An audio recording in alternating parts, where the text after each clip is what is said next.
Queridos alumnos, queridas alumnas, ¿cómo están? Dios les bendiga. Gusto en saludarles a cada uno de ustedes. Deseo de todo corazón que estén pasando una vida llena del Señor, bendecida por Él. Y bueno, disfrutando este tiempo de disfrute en la cursada y que bueno, cada uno de ustedes pueda sentirse contento y bendecido de seguir aprendiendo un poco más acerca de los libros proféticos o del entorno al movimiento profético. Pues bienvenidos sean, bienvenidas sean a este tiempo. Y bueno, vamos a ver una siguiente unidad temática que tiene que ver con los mediadores. Voy a compartir la pantalla y lo que vamos a ver ahora tiene que ver básicamente con quiénes son, ¿verdad? Los que median. ¿Quiénes son estos personajes que de alguna manera los dioses, hablando de los pueblos paganos, ah, utilizan para transmitir lo que quieren decir y nos vamos a centrar también en los personajes, cómo la Biblia le llama a estos personajes que van a transmitir la voluntad de Yahvé, los oráculos de Yahvé. eh, y creo que esto va a ser interesante para ya acercarnos a esta figura importante.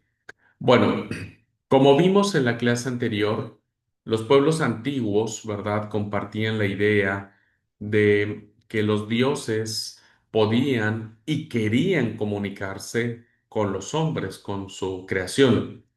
Eh, Siempre lo divino ha sido subyugante para el ser humano y evidentemente el hecho de reconocer que esta divinidad quiera comunicar algo ya ha sido objeto de estudio durante mucho tiempo. También estaba difundida la idea de que la comunicación entre lo entre lo divino, entre lo celestial y entre lo terreno, era a través de personas especiales. No cualquiera podía comunicarse con la divinidad o la divinidad con ellos y transmitir, ¿no es cierto?, su pensamiento, sino con personas especiales, con ciertas características. Cada pueblo determinaba las características que tenía su profeta o su oráculo, ¿no? También. Bueno, incluso en el caso del sueño, que es la forma más personal de contacto, que es como que la mayoría de las personas que van a transmitir mensajes a través de los sueños, es frecuente que el hombre no sepa interpretar la voz del Dios, ¿no? Estamos hablando aquí de los mundos paganos, esta propuesta que hay de que los dioses se comuniquen, pero a veces, aunque sea por sueños, tampoco son sueños tan abiertos, muchas veces son ininteligibles y eso de alguna manera deja siempre a la especulación de lo que el Dios quería decir. Surge entonces así como que la necesidad de un especialista, entre comillas, que establezca un puente entre el mundo divino y el mundo terreno, el mundo humano. En la antropología moderna, en los estudios modernos, se le conoce a estos nombres como mediadores. Ya la palabra en sí misma encierra el significado, lo que se quiere decir. Hay alguien que debe servir de portavoz, hay alguien que tiene que servir de puente, hay alguien que tiene que transmitir la voluntad del Dios, ¿no es cierto? En este caso, bueno, tenemos también que en el pueblo de Israel, Dios quiere comunicarse y Dios se comunicaba a ciertos personajes, a ciertas personas, como dije, de manera muy clara a hombres y mujeres, ¿no es cierto? Se les aparece por igual. Y evidentemente esto implica la totalidad de que ellos quieran expresar lo que Dios quiere decir, ¿no es cierto? Lo que Yahvé quiere comunicar a su pueblo. Así que vamos a ver en todo el Antiguo Testamento esta forma de comunicación. de Dios, ¿no? Y que lo va a hacer a través de estos mediadores. Bien, vamos a ver entonces quiénes son estos mediadores en el texto bíblico, cómo se les nombra, cómo los llama la tradición bíblica y cómo fue evolucionando este concepto, ¿verdad? Esta idea fue evolucionando conforme pasó el tiempo y vamos a ver que lo primero que existe como mediación es lo que el texto bíblico le llama eh, la existencia de intermediarios muy diversos entre otros pueblos, perdón. Antes de entrar a ver quién es el primero, vamos a ver que Israel, al tener contacto con otros pueblos, pues esos mismos pueblos reconocían tener sus propios profetas, adivinos, magos, agoreros, etcétera, que de alguna manera se valían o los dioses se valían de ellos o ellos de los dioses también para transmitir la verdad de su Dios. Entonces, Israel tiene conciencia de este movimiento, tiene conciencia de esta actividad o de esta labor, ¿verdad?, entre los diversos pueblos. Y primero tenemos sacerdotes y adivinos que existen entre los filisteos. Si ustedes leen el primer libro de Samuel, en el capítulo 6, versículo 2, encontramos que existen estos personajes en el mundo filisteo y los llama de esta manera. Dice el capítulo 6, versículo 2: entonces los filisteos, llamando a los sacerdotes y adivinos, preguntaron, eh, los sacerdotes que le rendían culto a los dioses filisteos y los adivinos que trataban de interpretar el futuro eran los mediadores en el pueblo filisteo. Pero también tenemos entre los babilonios, ¿verdad? Los babilonios también fueron muy expertos en enaltecer esta figura de mediador y ellos le llamarán magos, agoreros, adivinos, astrólogos, que van a ser, como dije, o van a tener un papel fundamentalísimo. El profeta Isaías da cuenta de la existencia de estos personajes en el capítulo 44, versículo 25, que dice, y que deshago las señales de los adivinos y enloquezco a los agoreros, que hago volver atrás a los sabios y desvanezco su sabiduría. En el capítulo 47, versículo 13, tenemos lo mismo. Te has fatigado de tus muchos consejos. Comparezcan ahora y te defiendan los contempladores de los cielos, los que observan las estrellas, los que cuentan los meses, para pronosticar lo que vendrá sobre ti. Y ya también lo vimos con el profeta Ezequiel, que da cuenta de estos personajes en el capítulo 21, versículo 21, dice, eh, al principio de los caminos para usar de adivinación, ¿no?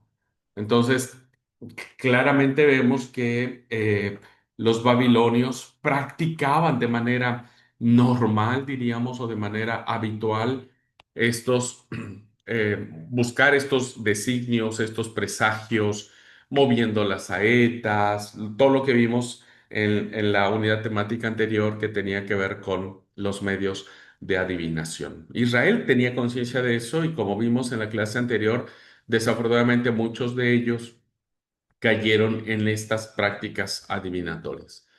En el caso también de los egipcios, ¿verdad? Tenemos las mismas referencias.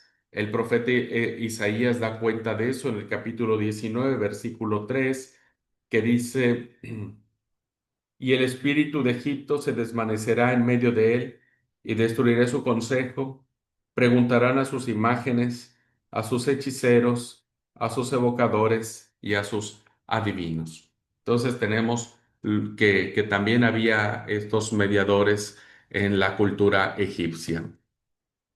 Pero la religión oficial de Israel se mueve en coordenadas muy distintas. O sea, aun cuando vemos testimonios de que los israelitas terminan idolatrando a Baal, terminan levantando altares a dioses paganos e incluso terminan consultando al palo o al leño o al pedazo de madera. Eh, Oficialmente, ¿verdad? Dios, Yahvé, prohibía totalmente esas prácticas y por lo tanto desechaba a cualquiera que hiciera esas acciones, esas prácticas y los condena. Lo vimos en el pensamiento deuteronomista, cuando el autor del Deuteronomio dice en el capítulo 10 al 12: no se ha hallado en ti, no se ha hallado, es decir, no aceptaría a nadie que haga pasar a su hijo o a su hija por el fuego, ¿no? Que era una costumbre muy común entre los cananitas. El paso de los hijos por fuego, y si no se quemaban era porque la divinidad lo aceptaba. Ni quien participe en adivinación, ni agorero, ni sortilegio, ni hechicero, ni encantador, ni adivino, ni mago, ni quien consulte a los muertos, ninguno de esos que aparecen ahí entre los filisteos, los babilonios, los egipcios. ¿Por qué? Porque es abominación para con Jehová cualquiera que hace estas cosas, y por estas abominaciones Jehová tu Dios echa a estas naciones delante de ti. Entonces, hay una condena enérgica. El pensamiento deuteronómico, ¿verdad? La teología deuteronómica prevalece en todo lo que es la línea de Israel, y es firmemente la condena que hace sobre estas prácticas adivinatorias. Por lo tanto, Israel no reconocerá a un adivino, a un agorero, a un hechicero, a alguien que invoca a los muertos como representantes de Dios, ¿verdad? No los aceptará, y a partir de ahí se establecerá como norma, ¿no es cierto?, para discriminar qué, qué profeta es de Dios y qué profeta no es de Dios.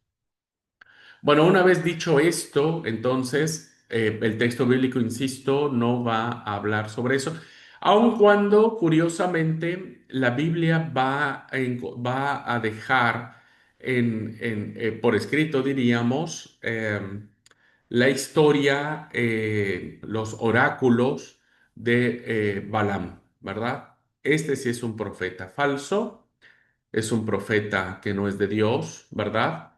Que Balak lo manda a traer para que pronuncie maldición contra Israel, pero finalmente Dios se vale de Balaam, ¿verdad? Para no maldecir a Israel, sino para bendecirlo. Parece ser que es el único caso que encontramos en el texto bíblico que Dios utiliza a un profeta pagano para transmitir su voluntad, para transmitir su oráculo. Evidentemente, esta narración que queda en el texto, eh, al parecer, en mi interpretación, es que aún los profetas paganos, o todos estos personajes que tenemos, aún ellos están bajo la autoridad de Dios, ¿verdad? Bajo el mando de Yahvé, y ninguno de ellos se puede resistir por muy contacto que ellos tengan con sus otros dioses. Ninguno de ellos se puede resistir a la voz del Señor. Bueno, entonces, como no vamos a encontrar a alguien diferente, siendo el portavoz de Dios, pues ahora vamos a ver que el primero personaje, déjeme llamarlo así, o primero vemos trayendo mensaje para el pueblo, es lo que la Biblia le llama el ángel del Señor, ¿verdad? El ángel de Yahvé, el ángel de Jehová. Lo encontramos dando mensaje, dando palabra, dando alguna idea. Así que el texto bíblico nos revela que Dios también podía establecer contacto con nuestro mundo a través de un intermediario misterioso, ¿verdad? No bien definido, solamente lo conocemos por la alusión que dice el texto bíblico, que es su ángel, que se presenta a quien Dios quiere, de forma imprevisible, que aparece como si apareciera y desapareciera, ¿no es cierto? Y que ellos, estos ángeles, o este ángel, más bien mencionado varias ocasiones, también trae un mensaje de Yahvé. Los ejemplos que tenemos al respecto, como ejemplo tal cual se dice, tenemos por ejemplo la expulsión de Agar, ¿verdad? Que es una historia sumamente interesante y la encontramos en el Génesis 16. Es una historia que aparece un mediador, es decir, alguien que Dios utiliza para transmitir su voluntad. Y cuando vemos en esta narración, el ángel del Señor le sale al encuentro junto a la fuente de agua, a Agar, y le ordena volver con Sara para someterse a ella, diciéndole que la bendición también estará sobre su descendencia.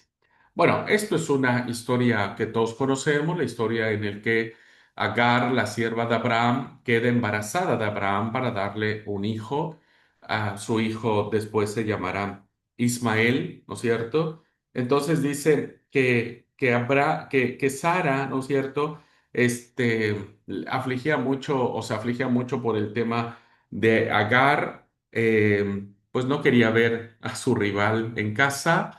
Así que bueno, le platica el asunto a Abraham y le dice, mira, no soporto porque bueno, ella está embarazada, yo no puedo, yo soy estéril, así que hace algo y Abraham le dice, mira, vos toma la decisión, también es tu sierva y hace lo que quieras con ella. Y Sara, bueno, no tiene otra mejor idea más que sacarla de la casa y correrla y echarla. Entonces, bueno, Agar no le queda otra más que irse. Entonces, cuando ella se va, dice que el versículo 7 y la halló el ángel de Jehová junto a una fuente de agua en el desierto, junto a la fuente que está en el camino de Sur, y le dijo, Agar, sierva de Sarai, de dónde vienes tú y a dónde vas? Y ella respondió, huyo de delante de Sarai, mi señora. Y le dijo el ángel de Jehová, vuélvete a tu señora, eh, y ponte sumisa bajo su mano. Le dijo también el ángel de Jehová, multiplicaré tanto tu descendencia que no podrá ser contada ante la multitud. Además le dijo el ángel de Jehová, he aquí que has concebido y darás a luz un hijo y llamarás su nombre Ismael, porque Jehová ha oído tu aflicción. Y él será hombre fiero, su mano será contra todos y la mano de todos contra él, y delante de todos sus hermanos habitará. Vemos claramente que aquí hay una palabra de bendición. Primero hay una orden, ¿no es cierto? Vuélvete a tu señora, ponte sumisa a ella.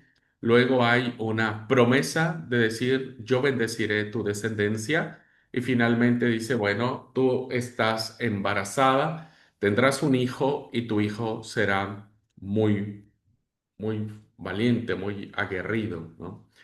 Claramente vemos acá que el mediador es un ángel del Señor que está pronunciando palabra a Agar, ¿no? Es la primera vez que vemos a Agar y curiosamente es la primera vez que se le da un nombre a Dios, ¿no? Porque el versículo 13 dice, entonces llamó el nombre de Jehová con que ella hablaba, tú eres Dios que ve.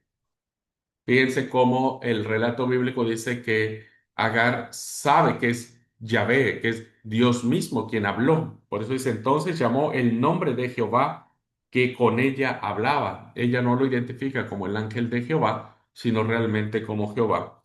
Y le da un nombre, es uno de los primeros nombres que encontramos en la Biblia acerca de Dios y se dice el Dios que ve, ¿no? El Dios que mira, el Dios que observa. Así que bueno, este es un ejemplo. El otro ejemplo que tenemos es un ejemplo muy conocido en la época de los jueces, cuando encontramos, ¿no es cierto?, a Gedeón.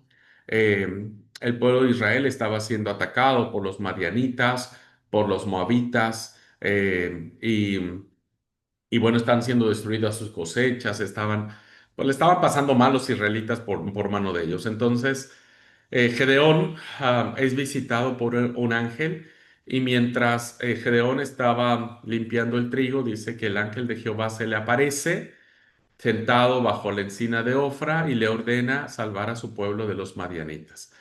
Entonces, el relato es muy rico porque le dice el ángel de Jehová, hombre fuerte y valiente, Jehová es contigo.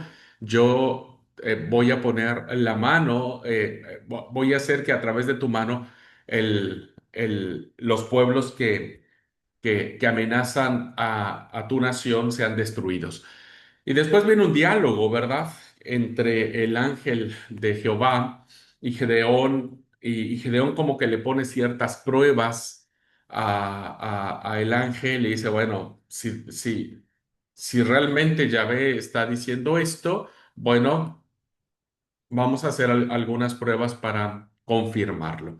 Así que vemos que hay episodios en el texto bíblico donde el mediador no es una persona en particular, sino es un personaje misterioso, que insisto, no sabemos. Algunos biblistas dicen que es Dios mismo, otros biblistas dicen que es Jesús, ¿verdad?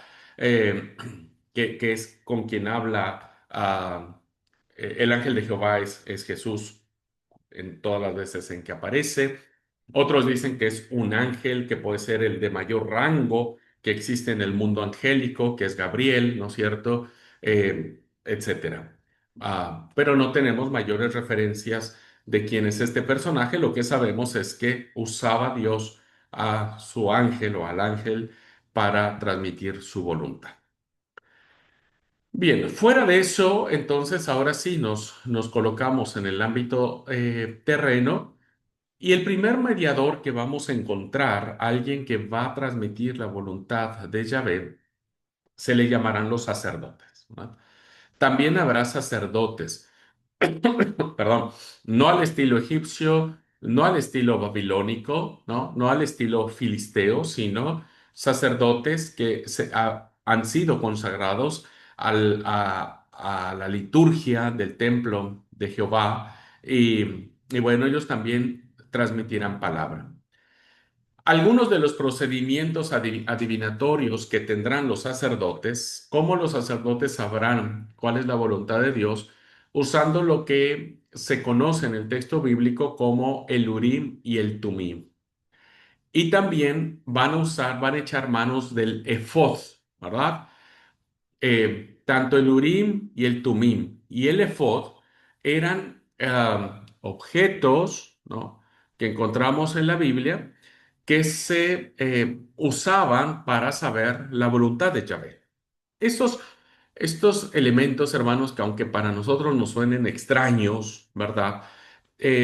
Para el tiempo en que se escribe la Biblia, no es extraño usar algo así. Ya expliqué en la clase anterior que a nosotros no nos parece extraño echar las suertes para elegir o para decidir un asunto cuando éste está empatado en la iglesia, ¿no? Entonces no nos parece extraño, no lo vemos como magia, ni adivinación, ni hechicería, ni nada por el estilo. Lo vemos como que si Dios está usando, ¿verdad? Este, ese elemento que estamos tomando en cuenta para transmitirnos su voluntad. Bueno, entonces hay estos dos objetos, ¿verdad? El Urim y el Tumim y el Efod. Las tradiciones antiguas, y especialmente en la época de la monarquía, no extraña, como dije, encontrar al sacerdote actuando como adivino a favor del rey, ¿no? O sea, no extraña que cuando el rey quiera conocer la voluntad de Yahvé, utilice a los sacerdotes y les pregunte. Entonces los sacerdotes dirán, bueno, déjanos consultar el Urim y el Tumim, a ver qué pasa. Los ejemplos que tenemos mencionados de la Biblia de estos elementos están acá. El primero es cuando David, ¿verdad? El rey David quiere consultar a Dios algo y entonces él no lo puede hacer, ¿no? Porque es un rey, no tiene esta prerrogativa, diríamos, ¿no? Entonces, como no lo puede hacer, va a echar mano del sacerdote Ahimelech, ¿verdad? Y entonces el sacerdote Ahimelech va a traerle respuesta o va a tratar de darle respuesta a David. Y la consulta que Dios le quiere hacer a Dios es que cuando va huyendo de Saúl y pasa por Nob, ¿qué es lo que qué es lo que va a suceder con Saúl, ¿no? Esa es la pregunta, es la intriga que tiene David y quiere consultárselo a Dios y lo hace a través del sacerdote. Vean la historia, estamos en el primer libro de Samuel, capítulo 22, versículo 10, dice, y levantándose David aquel día, huyó de la presencia de Saúl y se fue a Aquis, rey de Gath, ¿verdad?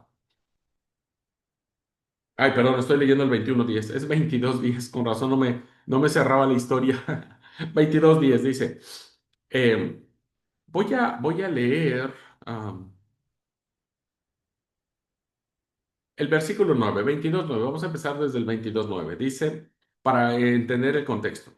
Entonces Doeg Edomita, que era el principal de los siervos de Saúl, respondió y dijo, yo vi al hijo de Isaí que vino a Nob, es decir, le están informando a Saúl que vieron a David y que éste vino a una región llamada Nob y consultó a un personaje llamado Ahimelech, hijo de Ahitob, ¿no? Que es el sacerdote. ¿Ok? Versículo 10.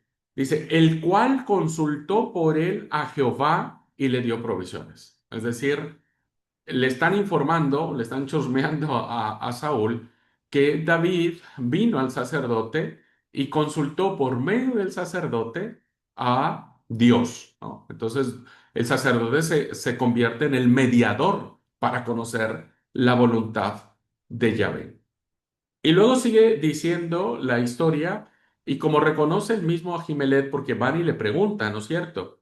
El rey envió por el sacerdote Ahimelech hijo de Ahitob, y por toda la casa de su padre, los sacerdotes que estaban en Nob, y todos vinieron al rey, y Saúl les dijo, oye ahora, hijo de Ahitob. Y él dijo, heme aquí, señor mío. Es decir, Saúl tenía la vena encendida, ¿verdad? Porque él andaba persiguiendo a David para matarlo, y resulta que utiliza al sacerdote de Nob, ¿no es cierto?, llamado Ahimelech, para esto. Y entonces el versículo 13 dice, y le dijo, ¿por qué habéis conspirado contra mí, tú y el hijo de Isaí? No le llamas David de manera despectiva, los llama hijo de Isaí. Cuando le diste pan y espada y consultaste por él a Dios, ¿verdad? Para que se levantase contra mí y me acechase como hace hoy en día. O sea, está el reproche. O sea, no solamente le diste pan y un arma para defenderse, sino hiciste algo increíble, o sea, ¿cómo permitiste que te utilizara para consultar a Dios? Versículo 14 dice, entonces Ahimelech respondió al rey y le dijo, ¿y quién entre todos tus siervos es tan fiel como David? Él sí lo nombra por su nombre, ¿viste? Fiel como David, yerno también del rey, que sirve a tus órdenes e ilustre en tu casa. He comenzado yo desde hoy a consultar por él a Dios, lejos sea de mí. No culpe el rey de cosa alguna a su siervo ni a toda la casa de mi padre, porque tu siervo ninguna cosa sabe de este asunto grande ni pequeña. Entonces, ¿qué es lo que hace Ahimelech? Ahimelech le dice, no es la primera vez que yo consulto a Yahvé cuando David me lo pide.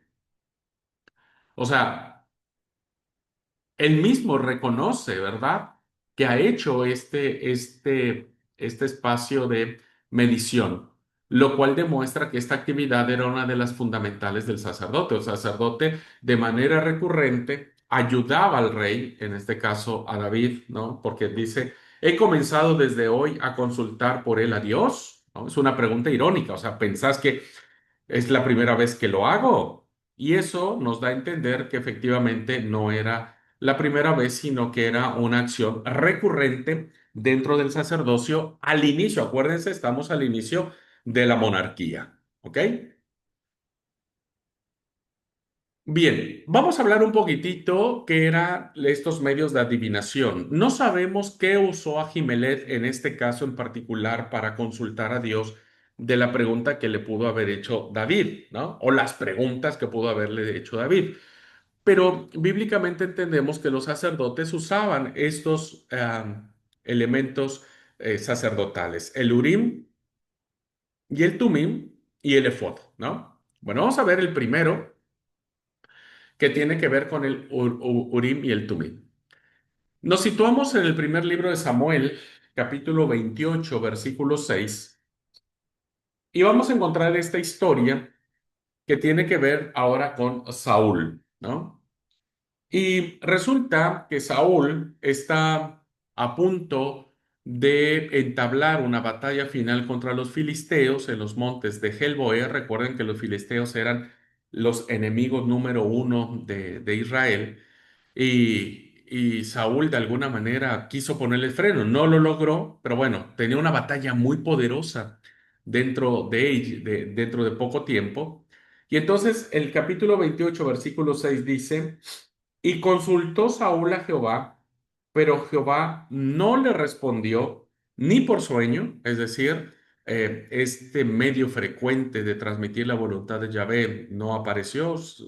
Saúl no soñó nada, ni nadie de los que estaba cerca tuvo un sueño que diera respuesta a Saúl de que se iba a ganar la guerra o no contra los filisteos. Dice, no le contestó ni por Urim, ¿verdad? O los Urim, como otras traducciones dicen, que hay entre el Urim y el Tumim, ni siquiera por los profetas. O sea, los tres medios tradicionales que había para que Dios le dijera a Saúl que se iba a ganar la batalla, pues no sucedió, ¿no? Entonces, vemos claramente que hay aquí un elemento llamado el Urim o los Urim. Tenemos otra cita que es 1 de Samuel 14:41 que dice, entonces dijo Saúl, Yahvé Dios de Israel, da Urim, si el pecado es de tu pueblo, da Tumim. Fueron señalados entonces Saúl y Jonatán, quedando libre el pueblo.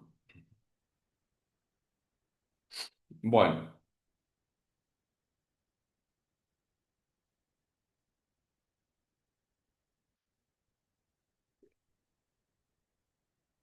¿Qué encontramos en este tema? Pues que eh, en la época de la monarquía hay esta práctica, ¿verdad?, de consultar. Lo estamos viendo ahora en lo que es primer libro de Samuel, capítulo 14, versículo 41, donde también vemos claramente que existe esta idea, ¿no? Eh, cuando eh, el texto bíblico, déjenme leerlo para que lo podamos entender mejor. Estamos en primer libro de Samuel 14:41.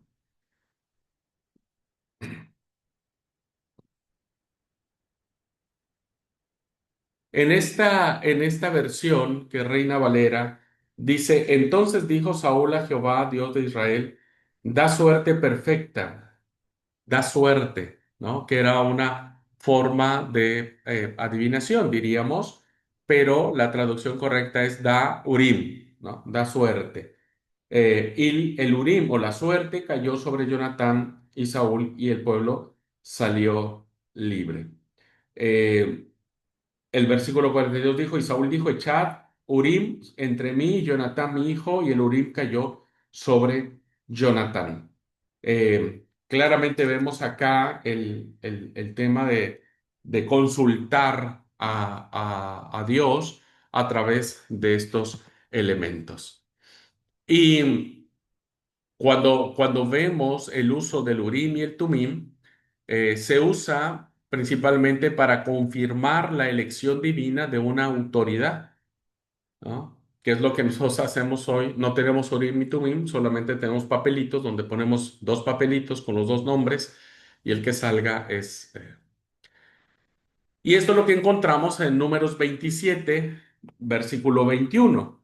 Vuelve a aparecer el Urim y el Tumim, ¿verdad? Y dice el versículo 21, 27, 21. Él se pondrá delante del sacerdote Eleazar y le consultará por el juicio de Urim delante de Jehová, por el dicho de él saldrán y por el dicho de él entrarán y él todos los hijos de Israel con él y toda la congregación. Están hablando acerca de designar, ¿verdad?, el sucesor de Moisés.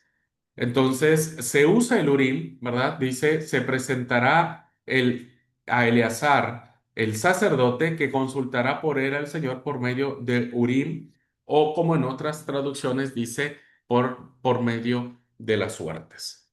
Así que el Urim y el Tumim, ¿no?, eran elementos muy característicos en esta primera etapa del inicio de Israel. Pero fíjense algo interesantísimo, que después se guarda silencio sobre el Urim y el Tumim, ¿no? Principalmente ya en la época de Salomón, en la época del reino dividido, ¿no? El reino de Israel, el reino de Judá. No se vuelve a mencionar como práctica divinatoria el Urim y el Tumim, sino hasta la época de la restauración, cuando los que se fueron expulsados en el exilio a Babilonia regresan a Jerusalén, ¿no? Que hablamos acerca que era lo que se le conoce como la etapa de la restauración. Y vemos en los libros de Esdras Nehemías que esta práctica vuelve a resurgir. Es decir, estuvo dormida durante muchos años, pero en esta época vuelve a resurgir el uso del Urim y el Tumim. Lo vemos primero en el libro de Esdras, capítulo 2, versículo 63, que dice: y el gobernador les dijo que no comiesen de las cosas más santas hasta que hubiera el sacerdote para consultar con Urim y Tumim. Fíjense cómo en la etapa donde se vuelve a reconstruir el segundo templo, ¿verdad? La práctica del Urim y el Tumim tiene que volver. Y Esdras dice, bueno, hay que esperar al sacerdote. Parece ser que esta práctica del Urim y el Tumim no tuvo nadie más que los sacerdotes podían echar mano de este elemento. Lo mismo nos dirá, lo testificará Nehemías. Recuerden, estamos en la etapa de la restauración. Y Nehemías capítulo 7, versículo 65 dirá exactamente como Esdras. Dice: les dijo el gobernador que no comiesen de las cosas más santas hasta que hubiese sacerdote con Urim y con Tumim. Curiosamente, entonces, queridos hermanos, en esta etapa de la restauración, vuelve el uso de estos elementos para conocer la voluntad de Yahvé. ¿Ok? Después se deja, en la época de Jesús ya no hay el uso del Urim y el Tumim, parece ser que cayó en desuso, y bueno, ya nadie más volvió a recuperar este uso para conocer la voluntad de Dios. Bien, ustedes se preguntarán en este momento, pero ¿y qué era eso? ¿No es cierto? ¿Qué era el Urim? ¿Qué era el Tumim? En la realidad, queridos alumnos, nadie sabe qué era esto. No sabemos qué era el Urim y el Tumim, ¿no es cierto? Hay muchas propuestas que hacen los exegetas y los biblistas para poder describir qué eran estos objetos tan valiosos para el sacerdote con el cual podía consultar la voluntad de Yahvé. Y hemos dicho que el procedimiento recuerda a nosotros lo que le llamamos el volado o aventar una moneda hacia arriba y cara, cruz, sol, águila, decimos en México, sol, águila. Pero es difícil concretar más, o sea, no sabemos realmente qué era. Este autor llamado Grisman dice que para él cree que el Urim y el Tumim eran dos piedras o dos varitas que se diferenciaban o por el color o por una inscripción equivalente a sí y no, ¿no? O sea, era como una piedrita que una era de un color y otra de otro color. Entonces un color significaba una cosa y otro color significaba otra cosa. O una varita que tenía una marca, que una podría haber dicho sí, no, correcto, incorrecto, bueno, malo, algo que diferenciara como una determinación a una situación. Selin, este otro autor, dice que el Urim y el Tumim eran como flechas marcadas, más tarde desprovistas de punta, ¿no? Y que eran dos flechas que pues no sabemos si estas se aventaban y la que caía más lejos decía una cosa, la que caía menos lejos o más cerca decía otra cosa, pero eran como flechas marcadas o que se marcaban las flechas, se revolvían como se hacían en otros pueblos y la que sacaran pues era la voluntad de Dios.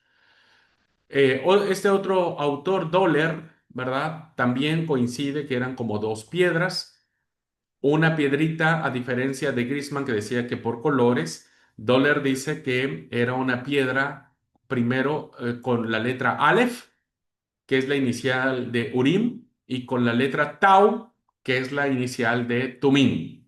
Entonces, cada una tenía un significado diferente. O dice que tal vez era una sola piedra y en una cara le ponían Aleph y en la otra cara de la misma piedra decía Taur, ¿no? Son letras del alefato hebreo. Ahora, ¿cómo le hacían? No sé, tal vez la aventaban, ¿verdad? Primero oraban a Yahvé o qué sé yo, y la aventaban, entonces lo que cayera en el suelo del lado de la cara, que cayera la piedra, era la voluntad de Dios. García de la Fuente, otro biblista, dice que el Urim y el Tumim eran como trozos de caña en los que se podían escribir diversos nombres para una consulta selectiva. Entonces, depende de lo que se quería consultar pues se ponían como unos trozos de caña escribiendo nombres o alguna marca. Entonces, si había varias cosas que consultar, pues se ponían los distintos trozos de caña. Bueno, como verán, ¿verdad? Queda en cualquier hipótesis el problema de explicar cómo es posible que a veces no haya respuesta divina. Eso lo tenemos claro. Pero lo que sí parece seguro es que, al menos en época posterior, debían ser objetos pequeños, ya que el sacerdote los llevaba colgados dentro del pectoral, ¿no? Esta parte del pecho, en su vestimenta había un espacio, por eso decían que eran o piedritas o trozos de caña o flechas o una sola piedra, etcétera. Eh, esta alusión, ¿no es cierto?, tenemos en Éxodo capítulo 28, versículo 29 al 30, que tiene que ver con las indicaciones para las vestiduras sacerdotales. Y dice este pasaje. Y llevará Aarón los nombres de los hijos de Israel en el pectoral del juicio sobre su corazón, cuando entre en el santuario por memorial delante de Jehová continuamente, y pondrás en el pectoral del juicio Urim y Tumim, para que estén sobre el corazón de Aarón cuando entre delante de Jehová. Entonces, se entendía que había un espacio en su vestimenta delantera para guardar allí el Urim y el Tumim. Lo mismo lo dirá el Levítico en el capítulo 8, versículo 8, que dice, luego le puso encima el pectoral y puso dentro del mismo los Urim y Tumim. Los Urim, es decir, no sé, varias piedrecitas, varias flechitas, varias trozos de caña, que no sabemos, realmente no sabemos, pero lo que sí sabemos es que eran objetos pequeños y que de alguna manera el sacerdote entendía qué valor le daba al Urim, qué valor le daba al Tumim, y con base en eso, bueno, se entendía que era la voluntad de Dios, ¿verdad?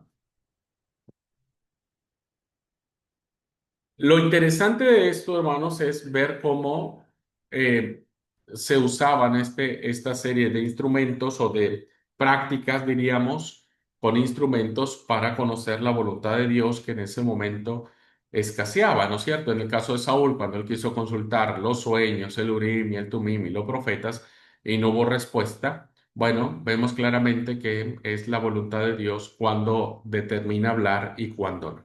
Así que bueno. Hasta ahí dejamos el tema del Urim y el Tumim, solamente para considerar que eran medios que usaban los sacerdotes para conocer la voluntad de Dios. Bueno, el otro elemento, otro instrumento que encontramos en la Biblia que usaban los sacerdotes era el efod, ¿verdad? Que es otro instrumento para consultar a Dios. Bien, ¿qué era el efod? Eh, Hay dos testimonios que nos permiten saber qué era esto. Si bien es cierto, en el libro de Levítico, el efod era una vestimenta, ¿verdad? Era parte de la vestimenta que usaban los sacerdotes. Estos dos testimonios que vamos a ver no permiten interpretar que haya sido una vestimenta, que haya sido su vestido o parte de su ropaje o de su atuendo sacerdotal, lo que significa el efod, ¿verdad? Así que vamos a ver el primero de ellos. El primero de ellos está en primer libro de Samuel, capítulo 23, versículos del 9 al 12. Dice, primer libro de Samuel 23, del 9 al 12. Mas entendiendo David que Saúl ideaba el mal contra él, dijo a Abiatar sacerdote. O sea, vemos claramente que aquí hay un deseo de conocer algo, ¿no? Porque si convocas más entendió David que Saúl ideaba mal contra él. O sea, David quiere estar seguro si efectivamente Saúl está tramando algo, ¿viste? Y le complica. Entonces, él necesita saber qué va a pasar. Y dice el texto que manda a traer al sacerdote Abiatar. Vemos ahí que la figura, el mediador que se utiliza para conocer la voluntad es un sacerdote llamado Abiatar y le da una orden, traer el efod, ¿no? Cuando dice traer el efod significa que el sacerdote no lo llevaba puesto. O sea, el sacerdote siempre iba vestido con sus vestiduras sacerdotales. Quiere decir que era otra cosa distinta al vestido que tenía el sacerdote. Cuando se trae, significa que está en algún otro lado o es algo distinto a la vestidura. Y dijo David, Jehová Dios de Israel, tu siervo, tiene entendido que Saúl trata de venir contra Keila a destruir la ciudad por causa mía. ¿Me entregarán los vecinos de Keila en sus manos? ¿Descenderá Saúl como ha oído tu siervo? Jehová Dios de Israel, te ruego que me lo declares a tu siervo. Y Jehová dijo, sí, descenderá. Luego dijo David, ¿me entregarán los vecinos a Keila a mí y mis hombres en manos de Saúl? Jehová respondió, os entregará. O sea, la consulta que hace David, ¿verdad? Está relacionada con el efod. Cuando le dijo, trae el efod, quiero consultar a Yahvé. Cuando le traen el efod, hace la consulta. Saúl vendrá a Keila, me destruirá, me matará, vencerá. Tiene un montón de preguntas. Y la respuesta es, Jehová dijo, sí, vencerás y no te pasará nada, ¿no es cierto? Hay como respuestas.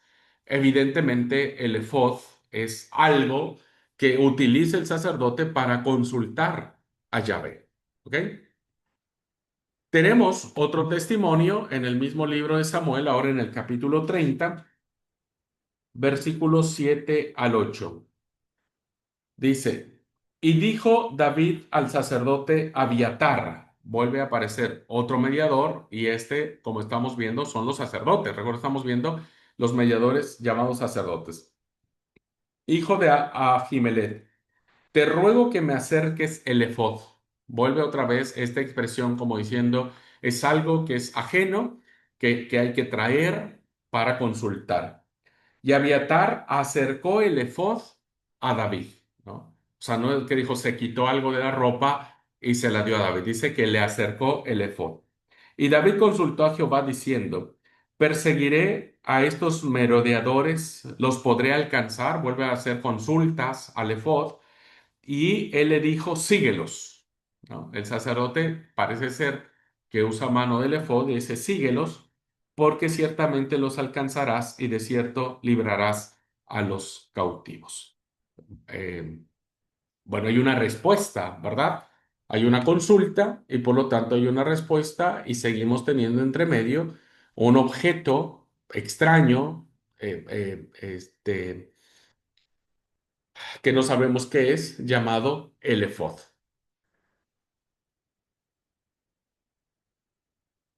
Bien, ¿qué era el efod? Pues tampoco sabemos, ¿verdad? Tampoco sabemos. Eh, Sin embargo, García de la Fuente, este biblista, enumera las siguientes opiniones de los biblistas y exegetas que pensaban que era el efod. Para unos era un vestido de una estatua divina, para otros era la estatua divina, para otros un objeto de culto no bien definido, para otros una urna para guardar las suertes sagradas, otros consideran que el efod era un vestido sacerdotal con fines oraculares, ¿no? Especial, con poderes como que especiales. Para otros, un templo en miniatura como receptáculo del terafín. Recuerden que los terafines eran ídolos chiquititos y de las suertes. Para otros, una especie de cofre o relicario, probablemente de cuero, donde se guardaban los dos betilos llamados terafín o los idolitos. Y para otros, un bolso o una bolsa para guardar las suertes sagradas. La verdad es que no sabemos, no hay descripción alguna de qué era el efod. Solo sabemos que se constituye como un instrumento de consultar la voluntad de Dios y Dios a través del efod le da respuesta en los dos casos particulares que nos plantea el testimonio de primer libro de Samuel. Así que bueno, vamos a dejar ahí sin pensar y llegar a una conclusión de qué era el Urim y el Tumim, ni tampoco qué era, en términos generales, el Efod, ¿ok? Pero hasta aquí hemos visto que uno de los mediadores que tenemos es el sacerdote, ¿verdad? El sacerdote es el mediador por excelencia que estará al servicio del rey, que en sus inicios estará al servicio del rey, que después retomará fuerza otra vez en la época de la restauración, ¿no? Pero que evidentemente va a plantear una forma de pensamiento por parte de Dios, ¿ok? Por parte del Señor. Bueno, pasamos entonces del sacerdote. Y nos vamos a ir a los mediadores proféticos. Ya en específico, primero estaba el ángel del Señor, luego están los sacerdotes, y ahora vamos a ver lo que son los eh, profetas, ya como tal, los portavoces de la voluntad del Señor.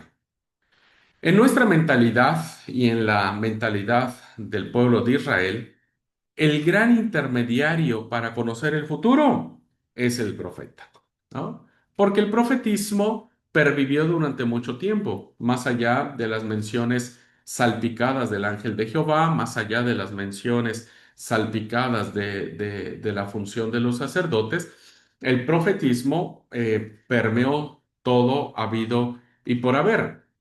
Lo plantea así el libro del Deuteronomio en el capítulo 14, capítulo 18, versículos del 14 al 18, que dice, porque estas naciones que vas a heredar a agoreros y adivinos oyen, mas a ti no te ha permitido esto Jehová tu Dios. Profeta del medio de ti, de tus hermanos como yo, te levantará Jehová tu Dios, a él oiréis. Conforme a todo lo que pedisteis a Jehová, tu Dios en Horeb, el día de la asamblea, diciendo, no vuelva yo a oír la voz de Jehová mi Dios, ni vea yo más este gran fuego para que no muera. Y Jehová me ha dicho, han hablado bien en lo que han dicho. Profeta les levantaré de en medio de sus hermanos como tú, y pondré mis palabras en su boca, y él les hablará todo lo que yo les mandare. Bien, la tradición bíblica le da a Moisés el carácter de profeta, ¿vieron? Aunque realmente Moisés no tiene una función profética, más bien legislativa, pero se le atribuye a Moisés esto y dice, bueno, va a haber un profeta, o sea, nunca faltará profeta en el pueblo como Moisés, ¿verdad?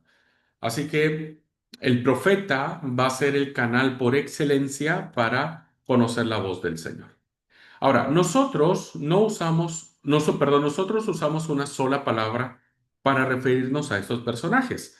Una palabra de origen griego, que es profetes o profeta, y nos vamos a referir vamos a ver, hermanos, que la Biblia le da diversos títulos a este personaje. Nosotros pensamos que todos son profetas, ¿verdad? Pero la Biblia le da títulos diversos, que es lo que vamos a ver ahora. Por ejemplo, tenemos la historia de Saúl en busca de las asnas. Yo les invito a que lean todo el capítulo 9 del primer libro de Samuel, que tiene que ver con la unción o el llamamiento que Dios hace de Saúl para acceder al trono, ¿verdad? Entonces, ¿qué vemos en esta historia? Una historia muy interesante. Primero vemos, sitúense por favor, vamos a abrir todos la Biblia, el primer libro de Samuel. Resulta que esta historia nos cuenta que un día, estando Samuel en su casa, ¿no es cierto? Un hombre que era muy valiente, llamado Cis, pues un día estaba en su casa y este tenía un hijo hermoso llamado Saúl. Y entonces resulta que un día las asnas de Cis se le pierden, ¿no? Como todo animal, pues se van y se pierden y andás a ver para dónde se fueron. Entonces, Cis le dice a su hijo Saúl, che, se perdieron las asnas, hay que buscarlas. ¿Y dónde se fueron? Y no sé, anda a buscar por donde puedas, porque bueno, es parte de nuestro patrimonio. Entonces, las asnas están perdidas y hay que buscarlas. Bueno, resulta que Saúl dijo, dale, yo voy a buscarlas y toma consigo a uno de sus criados, ¿verdad? Dice, che, acompáñame y vamos a buscar. Bueno, resulta que pasó por todos lados, ¿verdad? Fue al monte de Efraín, luego se fue a Salisa, pasaron por Salim, después pasaron por la tierra de Benjamín, fueron por la tierra de Suf, y resulta que los pobres tipos están cansados, extenuados, desesperanzados, las asnas nunca aparecen, ¿no es cierto? Y dicen, bueno, listo, ya está, vamos a tener que volver a casa, porque ya tenemos un montón de tiempo que estamos lejos y las asnas no aparecen y mi papá puede estar preocupado porque como le avisamos que estamos bien, ¿no? Pero esta historia nos va a empezar a reflejar en la época de la incipiente monarquía a un personaje. Y dice el versículo 6.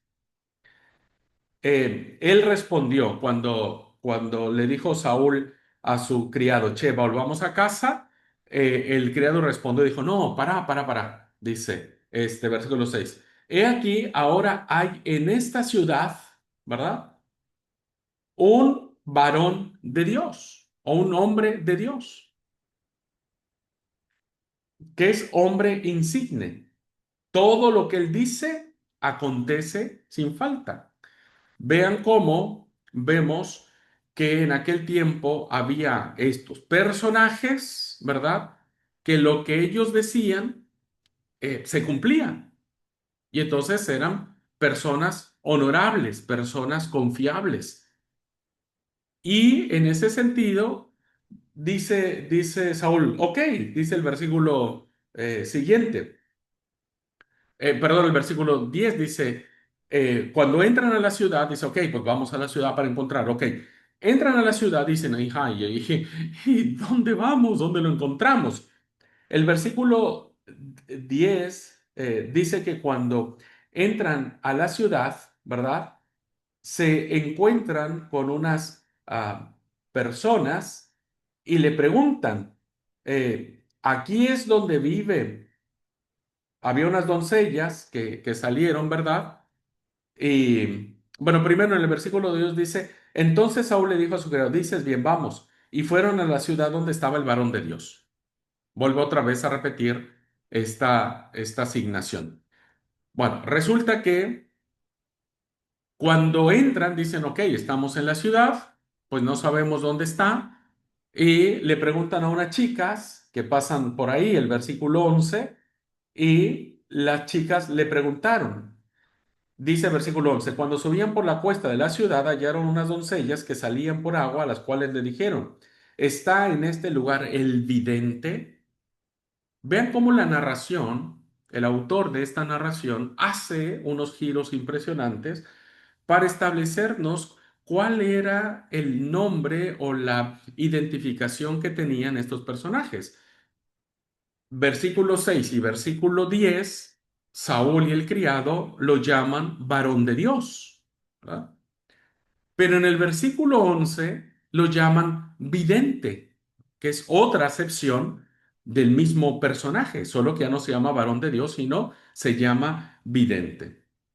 El versículo 9 nos dice, antiguamente en Israel, aquí hay una aclaración, porque este es un texto que se escribe mucho tiempo después de que suscitan los acontecimientos. Y la aclaración del autor de esta narración nos deja muy clarito y dice, antiguamente en Israel, cualquiera que iba a consultar a Dios, fíjense, consultar a Dios.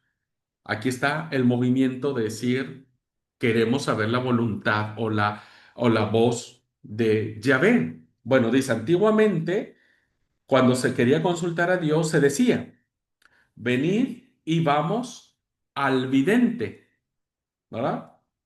Porque al que hoy se llama profeta, entonces se le llama vidente. Vean, queridos alumnos, cómo en esta narración vemos tres acepciones claramente definidas de estos personajes. Se les conocía como hombre de Dios o varón de Dios, se les conocía videntes, y cuando se escribe este texto, que es la época ya muy adentrada la monarquía, ¿no es cierto? Dicen, bueno, ahora los que nosotros les llamamos profetas, antes no les llamaban profetas, antes les llamaban videntes. Entonces tenemos estos tres términos que se consideran sinónimos para referirnos a estos personajes que van a transmitir la voluntad de Dios. Hombre de Dios, vidente y profeta. ¿Ok? En el primer libro de las crónicas, ya en la etapa de la restauración, acuérdense, ya pasó todo lo que es la época de los jueces, la época de la monarquía, el reino dividido, el exilio persa, el exilio babilónico, estamos en la época de la restauración, porque acuérdense que Crónicas se escribe en la restauración.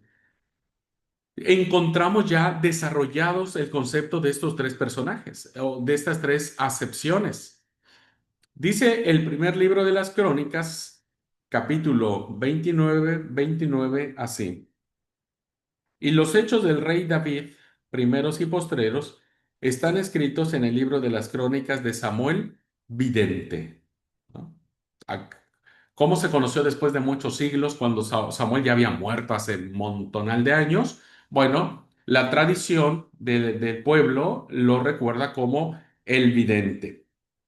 En las crónicas del profeta Natán, ¿verdad? Entonces aquí hay otra acepción, porque ya los profetas pues también han sido importantes durante todos estos años, y en las crónicas de Gad, vidente, ¿verdad? En otras versiones dice, y en la historia del visionario Gad. No es lo mismo el vidente, que se escribe en hebreo Rogé, profeta Nafí y visionario José. ¿Ah? Así que vemos claramente cómo la concepción que se tenía de estos personajes fue evolucionando paulatinamente. Bien, vamos a ver uno por uno, ¿ok? ¿Quién era uno, quién era el otro? En el tema del vidente, el término solo se usa 11 veces en el texto bíblico. En las tradiciones anteriores al exilio, 6 veces, es decir, antes del exilio babilónico, a ciertos personajes se les denomina videntes. En 4 de ellas, de estas 6 veces, en 4 se refieren a Samuel. A Samuel lo identifican como el vidente. Y en una sola se le da este título al sacerdote Sadoc. Están las citas ahí para que ustedes las confirmen. Y en Isaías 30:10 se habla de los videntes en plural, ¿verdad? En plural. El cronista, el libro de las crónicas, recoge el título para aplicárselo 3 veces a Samuel, nuevamente, Dos veces al personaje Hananí, que es un personaje que denuncia al rey Asa de Judá y termina en la cárcel. Bueno, a él también se le dará el nombre de vidente. El episodio que vimos, hermanos, que es el episodio donde más se le atribuye a Samuel este título de vidente, aporta datos muy interesantes de quiénes eran estos personajes y qué podían hacer. Y tenían dos características fundamentales. La primera característica que tenían los videntes es que al parecer conocen cosas que nadie conoce. Si ustedes vuelven otra vez, vamos a volver, por favor, vuelvan de nuevo al primer libro de Samuel, capítulo 9. Vuelvan, por favor. Van a ver que encontramos estos dos rasgos que tenía el vidente. Ah,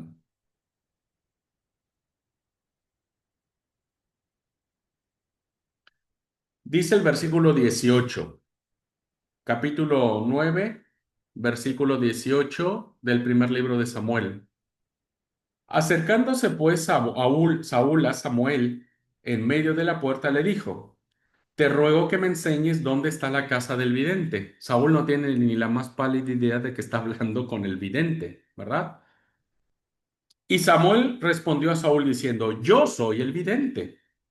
Sube delante de mí al lugar alto y come hoy conmigo, y por la mañana te despacharé. Y vea lo que dice el texto de la función del vidente. Dice, y te descubriré todo lo que está en tu corazón. Parece ser que tiene, no sé, alguna percepción de las cosas que nadie más conoce.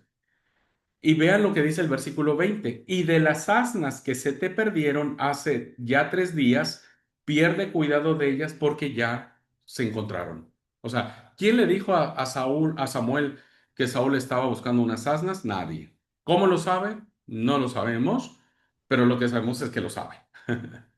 Entonces, la primera característica que parece ser el texto bíblico nos lo permite es que estos personajes conocían cosas que la gente común y corriente no conoce. Y la otra es que el vidente podría haberse ganado la vida cuando alguien le daba algo a cambio de revelar algunas cosas.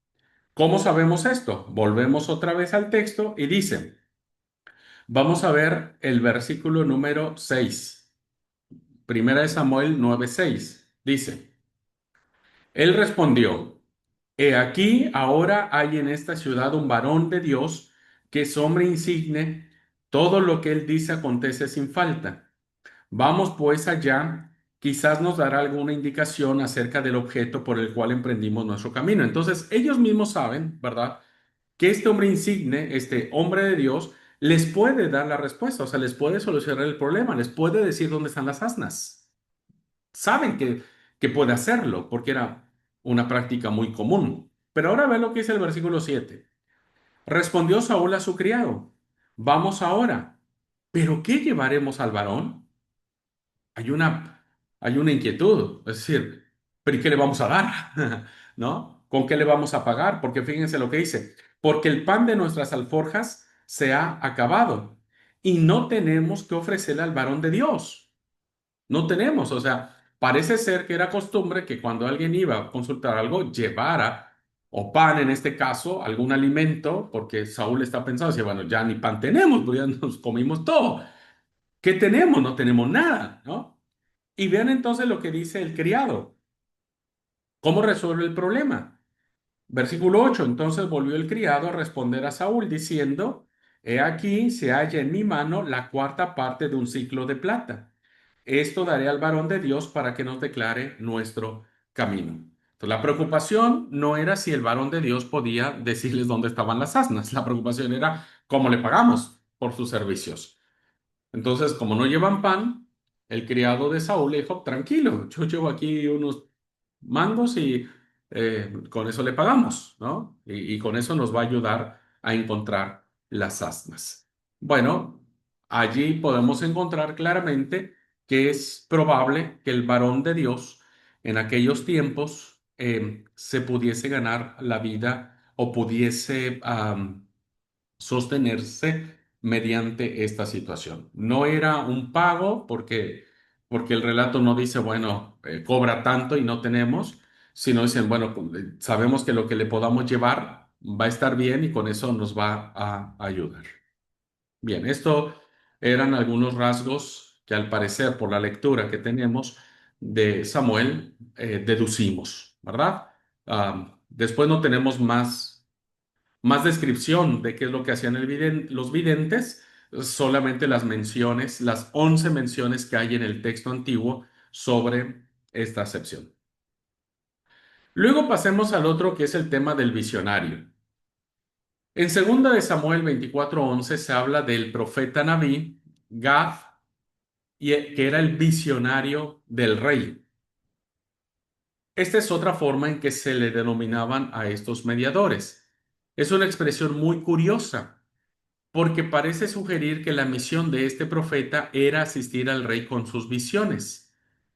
El cronista mantiene este título, visionario del rey, y se lo va a aplicar a dos personas, una llamado Gemán y otro llamado Jedutum. Si ustedes leen el segundo libro de Samuel, capítulo 24, versículo 11, dice así: Por la mañana, cuando David se hubo levantado, vino palabra de Jehová al profeta Gad, vidente de David, diciendo: Ve y di a David, así ha dicho Jehová, etcétera, etcétera. Entonces toma la palabra de Reina Valera, usa la palabra vidente, pero realmente en el hebreo está como visionario, ¿no? Como visionario. Entonces, parece sugerir que el visionario en este texto, ¿verdad? El vidente o el visionario de David le dice lo que Dios le transmite. O sea, Dios utiliza al visionario para transmitirle mensaje a los reyes, ¿verdad? Y esto se va a mantener, esta idea de que el visionario va a estar cerca del rey, lo va a mantener en la etapa de la restauración, el libro de las crónicas, que como dije, en primer lugar le va a dar el mismo título a Gemán, según el capítulo 25, versículo 5, que dice, todos estos fueron hijos de Gemán, visionario del rey en las cosas de Dios para exaltar su poder, visionario del rey de las cosas de Dios. Es el visionario del rey. Y a través de él le va a reflejar, le va a revelar al rey cosas. Lo mismo pasará con Jedutum, que dirá el segundo libro de las Crónicas 35:15. Asimismo, los cantores, hijos de Asaf, estaban en su puesto conforme al mandamiento de David, de Asaf y de Gemán, y de Jedutum, visionario del rey. También los posteros estaban en cada puerta, etcétera. Bueno, al parecer estas dos alusiones o estas tres alusiones que encontramos de Gad, de Gemán y Jedutum, el autor bíblico nos hace pensar que eran como los, eh, ¿cómo diríamos? Como los exclusivos del rey, ¿verdad? Como que el rey tenía sus visionarios exclusivos y a través de ellos Dios pronunciaba palabra para darle a los reyes. Bien, la otra acepción que tenemos es hombre de Dios, ¿verdad?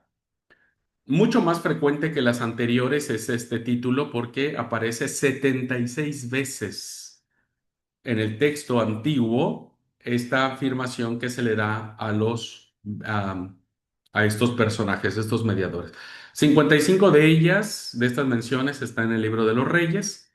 La mayoría de las veces se aplica a un personaje muy conocido y en orden decreciente, 29 veces se aplica a Eliseo, 7 veces se aplica a Elías, se le dice hombre de Dios, 6 veces a Moisés, 4 veces a Samuel, 3 veces a David, 2 veces a un personaje llamado Samaías y una vez a un personaje llamado Hanan. Pero también se aplica a personajes anónimos, ¿verdad? Porque recuerden que el texto bíblico hay muchos profetas anónimos u hombres de Dios anónimos. Entonces, el profeta que va a condenar a Elí se le dará el hombre de Dios. El profeta del sur que denunciará al rey Jeroboam primero, también se le dirá hombre de Dios, y a muchos otros profetas anónimos se les dirá de esta manera, ¿verdad? Y ahí están las citas bíblicas para que ustedes lo puedan corroborar. En el caso de Elías, lo tenemos en el relato de la viuda de Sarepta, y en este relato, ¿verdad? Que decimos que se le denomina el hombre de Dios, vamos a leer primer libro de Reyes, capítulo 17, versículo 18, dice, y ella dijo a Elías, ¿qué tengo yo contigo, varón de Dios? ¿Has venido para mí para traer memoria de mis iniquidades y para hacer morir a mi hijo? Versículo 24. Entonces la mujer dijo a Elías, ahora conozco que tú eres varón de Dios y que la palabra de Jehová es verdad en tu boca.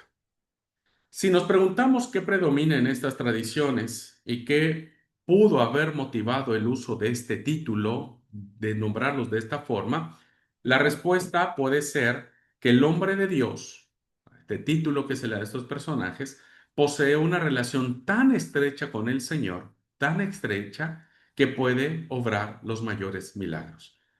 ¿En qué momento la viuda de Sarepta reconoce a Elías como varón de Dios? Pues cuando éste ha resucitado a su hijo que ha caído muerto. Entonces dice, ahora, después de que veo el milagro, conozco que sos vos varón de Dios y que podés hacer cosas o puedes decir la voluntad, la palabra que Jehová ha querido decirnos. ¿Ok? Entonces, al parecer está muy ligada esta expresión hombre de Dios porque se reconoce que hay una conexión muy fuerte con la divinidad. Y finalmente, hermanos, vamos a concluir con el mayor título que se le da y que conocemos ya todos, ¿verdad? Siempre que hablamos de libros proféticos, nunca hablamos de libros del vidente o libros del visionario o libros de los hombres de Dios. Siempre decimos los profetas. Bueno, con el paso del tiempo fue decayendo en desuso estas expresiones y se coloca dentro del pensamiento del pueblo la palabra profetas.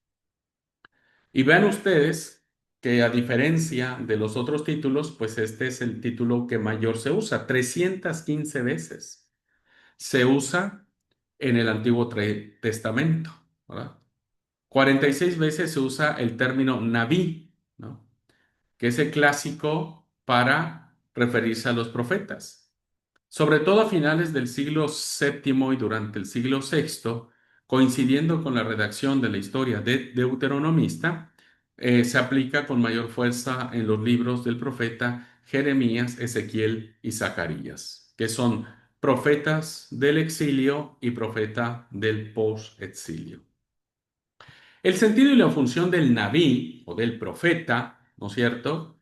Que es los 315 veces que hay varían a lo largo de la historia, porque la palabra también está salpicada durante todo el texto bíblico, pero el rasgo predominante es el de comunicar la palabra de otra persona. El profeta entonces vendrá a ser como un vehículo, ¿verdad?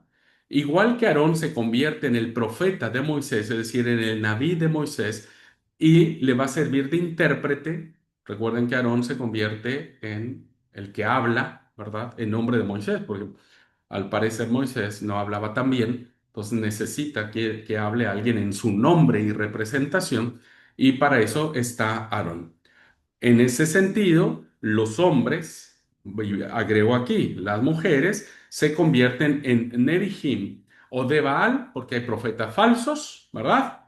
Que se le atribuyen a dioses falsos, en este caso a Baal, o profetas o profetizas de Yahvé que van a transmitir su palabra, ¿no? Y de esto, queridos alumnos, pues nos encargaremos en la siguiente clase. En resumen, podemos ver claramente que los profetas, ¿verdad? se van a ubicar en el sentido de ser mediadores.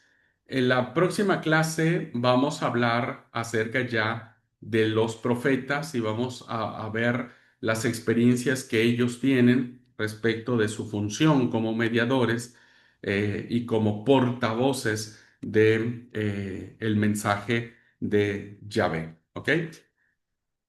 Es interesante entonces que nos familiaricemos con estos títulos y que, bueno, podamos entender algunas cosas. Voy a hacer un pequeño resumen para que ustedes puedan tener un mejor conocimiento de esto. Y cuando nosotros hablamos del vidente, el vidente aparece en un plano urbano. Parece ser que es un personaje urbano que va a actuar en las ciudades, ¿verdad? Que se asienta en la ciudad, que su trabajo es dentro de una ciudad, que presta sus servicios de conocer cosas ocultas y que de alguna manera es recompensado por ese servicio, ¿no? Eso lo vimos y ese es como el resumen de lo que es el vidente. Ahora, el hombre de Dios, ¿verdad? También tiene, los hombres de Dios, también se le conoce como los hijos de los profetas. ¿Por qué? Porque los hombres de Dios no van a ser citadinos, sino estos personajes se van a mover en la periferia, ¿no? Se van a mover fuera de los círculos de poder y entonces van a surgir estos hombres de Dios en tiempos de crisis, ¿no? Cuando hay hambre, en el caso de Elías, Eliseo, cuando hay sequía, cuando hay pobreza, cuando hay tensiones, cuando hay guerras. En medio de este contexto de vivir en las periferias es que aparecen los hombres de Dios. También estos individuos que aparecen como hombres de Dios están oprimidos o están en relación con los miembros periféricos de la ciudad, es decir, nadie los quiere, como Elías y Eliseo. Son profetas de la periferia, ¿no? Y que los persiguen, los quieren matar y no les gusta a la sociedad. También los hombres de Dios van a, este, van a decir estos hombres de Dios que el poder de Dios es fundamental y van a establecer como un rasgo monoteísta del Dios que ellos van a predicar, ¿verdad? Será muy fuerte el sentido monoteísta que tendrán los hombres de Dios. Entonces, a diferencia de los videntes, que son más citadinos, se mueven más en las ciudades, los hombres de Dios se mueven en la periferia. Y cuando hablamos nosotros, por ejemplo, de los títulos de visionario, es decir, que transmiten los oráculos de Yahvé a los reyes, o de los profetas llamados Naví, que van a ser elegidos para transmitir en esto, parece que podemos encontrar ciertas características del surgimiento de estos personajes con este nombre. Primera característica. Parece ser que los profetas nacen por presiones que vienen fuera de la sociedad y la sociedad los percibe como un todo. Es decir, la sociedad, el pueblo está en peligro y necesita que alguien se levante para decirles lo que está sucediendo. Otra característica que tiene el profeta es que el profeta central normalmente legitima o sanciona la moralidad pública porque no se trata de una moral individual, o sea, de una sola persona, sino de que los profetas van a hablar sobre la ética de los actos del pueblo, es decir, una ética global, una ética generalizada. Bueno, me parece que estas aspectos o estas relevancias de lo que podría haber sido estos personajes, pues nos lleva a entender y a comprender la importancia que tiene este movimiento profético y cómo de alguna manera Dios está eligiendo a personas para transmitir su voluntad. ¿Ok? Bueno, pues espero que haya sido interesante la clase, que se vayan familiarizando con todo este tipo de situaciones y que evidentemente ustedes puedan este, ir reconociendo la importancia y la validez y lo lindo, digo yo, que es este tema del movimiento profético. La próxima clase, entonces, ya nos adentraremos a la persona del profeta, ¿verdad? Ya hablaremos quién es el profeta y de ahí ya estaremos acercándonos a los profetas en particular. Bueno, pues les agradezco mucho. Cualquier duda que tengan, estoy siempre a sus órdenes. Nos vemos la próxima clase. Que Dios les bendiga, paz y bendición.